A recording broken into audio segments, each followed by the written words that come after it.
আপনারা দেখছেন health care নাও, আর আমি আপনাদের সঙ্গে নিমাই পান্ডা। আজকে যে বিষয় নিয়ে আলোচনা করব তা হলো ক্যান্সার। ক্যান্সারের অনেক রকম দিক রয়েছে, কিন্তু আমরা মূলত ক্যান্সারের সতর্কতা নিয়ে আলোচনা করব। ক্যান্সারের ক্ষেত্রে কসাস হতে হবে, বলা হয় বি কসাস। এই কসাস যে শব্দ থেকে এসছে কসান, সেই কসানটা কি, তা কিভাবে যদি মেনে চলা হয় তাহলে কতটা সুবিধে হতে পারে, কতটা মানুষের উপকৃত হতে পারে, সেই নিয়ে কথা বলেছি আমরা ক্যান্সার রোগ বিশেষজ্ঞ রেডিওথেরাপিস্ট ডাক্তার কৌশিক চট্টোপাধ্যায়ের সঙ্গে। আসুন শুনি তিনি কি বলছেন। যে ক্যান্সার অনেকেই আক্রান্ত হচ্ছেন, এবং এই আক্রান্তের সংখ্যা সারা বিশ্বেই বাড়ছে, এবং অনেকেই এটা বলা যেতে পারে ভয় পেয়ে বা আতঙ্কিত হয়ে পড়ছেন যে কারো না ক্যান্সার হয়ে যায়। কিন্তু একটা কথা বলুন তো, অনেকেই যেটা জানতে চান যে ক্যান্সার হওয়ার আগে শরীর কি কোনো ইঙ্গিত দেয়, বা যদি ইঙ্গিত দেয় তাহলে কি কি ধরনের ইঙ্গিত দেয় যে সেই ব্যক্তি ক্যান্সার আক্রান্ত হতে চলেছেন? দেখুন, সত্যি কথা বলতে গেলে বেশিরভাগ ক্যান্সারই কিন্তু সঠিক ইঙ্গিত একদম ডিরেক্টলি আমার ক্যান্সারই হয়েছে এই ধরনের ইঙ্গিত কিন্তু দেয় না। সুতরাং আপনার সচেতনতাই কিন্তু সব। আপনারা মাথায় রাখবেন, এই মারণ রোগ এখনো কিন্তু আমরা 50 থেকে 60% সারাতে পারছি। 40% কিন্তু এখনো কিওর করতে পারছি না। সেই 40%-এর মধ্যে আপনি পড়েন কিনা, এটা আপনার সচেতনতার উপর নির্ভর করবে। একটা জিনিস মনে রাখবেন, ডিরেক্টলি আমি যেটা বললাম একদম সদ্য সদ্য বলে দেবে হ্যাঁ এই আমার বাঁদিকের বুকের ব্যথাটা এটা ক্যান্সারের জন্যই হচ্ছে, এরকম সিমটম কিন্তু দেবে না। তার মানে আপনাকে ধরে রাখতে হবে কয়েকটি কথা, যে কথাগুলো বারবার ডাক্তারবাবুরা মানে নিজেদের at the top of their voice বলতে থাকে, যে এই কয়েকটা জিনিস একটু মেনে চলুন। আমরা কয়েকটা কথা বলি, আমরা স্টুডেন্টদেরও শেখাই, আমি বহু জায়গায় পাবলিক ফোরামে ওটা বলি। কশান যদি মানুষ মনে রাখে, কশান মানে হচ্ছে সাবধানতা। একদম। কশান হচ্ছে CAUTION, এই 6-7টি শব্দ বা alphabet. C for change in bowel habits. Change in bowel habits মানে অল্টারনেট ডায়রিয়া, কনস্টিপেশন। যার অনেক দিন ধরে তার নর্মাল বাউল হ্যাবিট আর নেই, তার কিছু সময় ডায়রিয়া হচ্ছে, কিছু সময় কনস্টিপেশন হচ্ছে।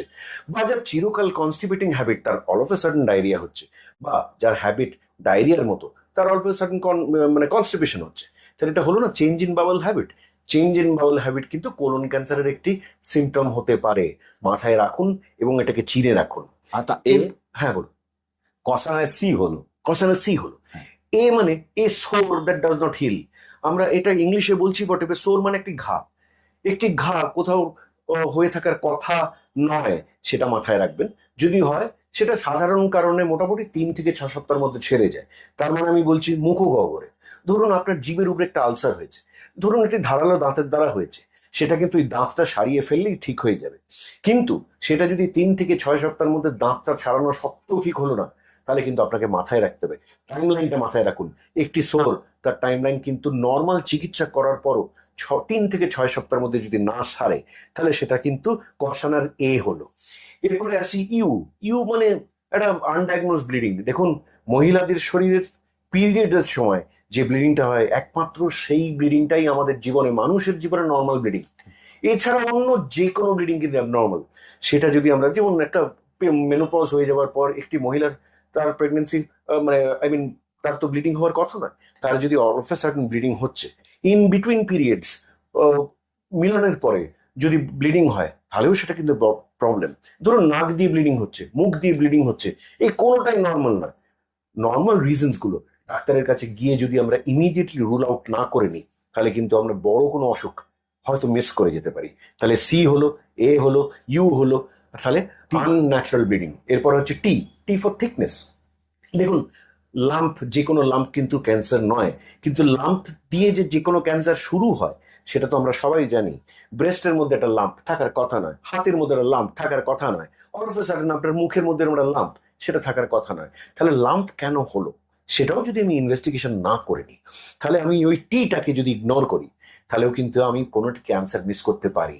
মহিলারা সতর্ক হন, ব্রেস্টের লাম্প কিন্তু ইমিডিয়েটলি কোনো ডাক্তারবাবুকে গিয়ে দেখান, কারণ এর থেকে সহজে অন্য কোনো ক্যান্সার সারানো কিন্তু যায় না। জেনে রাখবেন, এটা একটা কিউরেবল কন্ডিশন। তাহলে সি হলো, এ হলো, ইউ হলো, টি হলো। আই হচ্ছে ইনডাইজেশন। ইনডাইজেশন, দেখুন, সাধারণ গ্যাসের ওষুধ হজমের জন্য এনজাইম বা ডাক্তারবাবুদের কাছে যাওয়া, এটা খুব সাধারণভাবে হয়। ইনডাইজেশন কিন্তু লং টাইম টলারেট করবেন না। 6 মাসের বেশি খেতে পারছেন না, খাবার খেলে হজম হচ্ছে না, এটা কিন্তু টলারেট করবেন না। বাঙালির ফুড হ্যাবিট কিন্তু খুব একটা ভালো না। ইনডাইজেশন নিয়ে যদিও আমি বলবো অত টেনশন না করতে, কিন্তু ইনডাইজেশন যদি ক্রনিক হয় তাহলে কিন্তু আপনার ডাক্তারের কাছে যেতে হবেই। তাহলে আমরা এতক্ষণ কি আলোচনা করলাম? We discuss CAUTI। এবার হচ্ছে ও। ও মানে কোনো obvious change in words or moles, মানে আমাদের স্কিনে যে ফ্রেকলস বা আঁচিল যেগুলো থাকে তার ভিতরে কোনো অবভিয়াস চেঞ্জ আসছে কিনা তা দিয়ে আমরা ওটাকে আইডেন্টিফাই করি। মানে আমি অনেক সময় লোকাল কিছু লিশনকে বলি, ধরুন আঁচিল। আঁচিল আমাদের সবার শরীরে থাকে, কিন্তু আঁচিল থেকে অনেক সময় মেলানোমায় কনভার্ট হয়, অনেক সময় স্কিন ক্যান্সারে কনভার্ট হয়।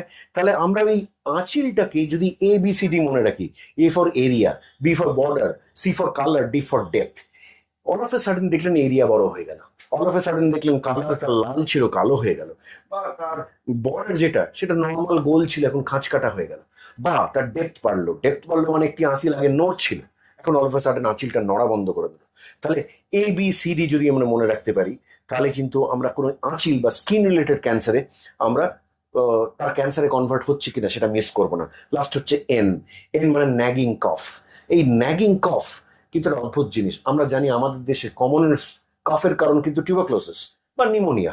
সাধারণভাবে টিউবারক্লোসিস বা নিউমোনিয়ার উল্টা হয়ে যাওয়ার পর, ওই সব ওষুধ খাওয়ার পরও যদি ডাক্তারবাবুরা বা পেশেন্টরা বোঝেন যে এখনো তার ন্যাগিং কাশি চলছে, তাহলে কিন্তু একটি HRCT স্ক্যান অথবা সিটি স্ক্যান করে বা কোনো চেস্ট মেডিসিন বা অন্য কোনো ফিজিশিয়ানের তত্ত্বাবধানে গিয়ে এই ন্যাগিং কফের কারণে কোনো লাং ক্যান্সার, কোনো অন্য ধরনের জটিল ক্যান্সার লুকিয়ে নেই তো সেটা বার করতে হবে। সো আজকের দিনে দাঁড়িয়ে আমার মনে হয় আমরা ডিরেক্ট কোনো সিমটমস সাইন্স নাও দিতে পারি, কিন্তু এটা মাথায় রাখতে হবে কোনো কিছুই কিন্তু ইগনোরেবল নয়। CAUTION, এই কষানটি মাথায় রাখবেন। তার মানে সতর্ক থাকতে হবে। ডক্টর চট্টোপাধ্যায় বা ডক্টর কৌশিক চট্টোপাধ্যায় যে কথা বললেন, কষান, অর্থাৎ আপনাকে কষানের শব্দ লেটারগুলো যেরকম মানতে হবে বা বুঝতে হবে, সেখান থেকে আপনার উপসর্গ ওই ধরনের পাওয়া যাচ্ছে কিনা, তার সঙ্গে কষান। ক্যান্সার নিয়ে এই কষান যদি মেনে চলেন, অর্থাৎ সতর্ক বাণী যদি মেনে চলেন, তাহলে কিন্তু ক্যান্সারের আগাম ইঙ্গিতগুলো আপনারা বুঝতে পারবেন, আর তাতে চিকিৎসা দ্রুত শুরু হবে এবং প্রয়োজনীয় চিকিৎসা চালু হতে পারবে। আর তাহলে কিন্তু অনেক ক্যান্সারের ক্ষেত্রেই সাফল্যের হার এতটা ভালো যে মানুষ আবার স্বাভাবিক জীবনযাপন করতে পারবেন। ফলে ক্যান্সারের কিন্তু অ্যান্সার আছে, তবে তাই সেই অ্যান্সার পেতে আপনাকে কিন্তু এই সতর্ক হতে হবে। কষান যে শব্দগুলো, যে লেটারগুলি রয়েছে, সেগুলো মেনে চলতে হবে, যা ডক্টর কৌশিক চ্যাটার্জি বললেন। এই ভিডিওটি যদি আপনাদের ভালো লাগে তাহলে অবশ্যই লাইক করবেন, শেয়ার করবেন, যাতে অন্য অনেকে এই তথ্যগুলি জানতে পারেন। আর যদি নতুন কেউ এই চ্যানেলটি দেখছেন তাহলে অনুরোধ করব সাবস্ক্রাইব করবেন, আমরা আরো অনুপ্রাণিত হব। সবাইকে ধন্যবাদ জানিয়ে আমরা শেষ করছি এখানেই। দেখতে থাকুন হেলথ কেয়ার নাও, ভালো থাকার কথা। নমস্কার।